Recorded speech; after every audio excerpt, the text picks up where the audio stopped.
7 states have only one member of Congress, and 5 of those 7 are in the West. Hi, I'm Cynthia Lummis with this week's Cattle Call.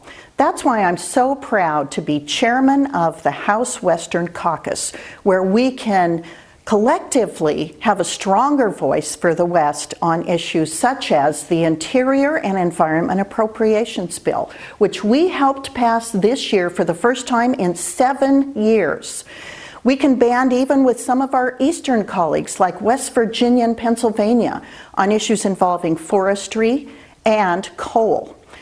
And we can work on issues that are very unique to the West, such as trying to delist the gray wolf in Wyoming and in the Great Lakes states as well. 99.9% of Bureau of Land Management land is in the 11 western states, not including Alaska.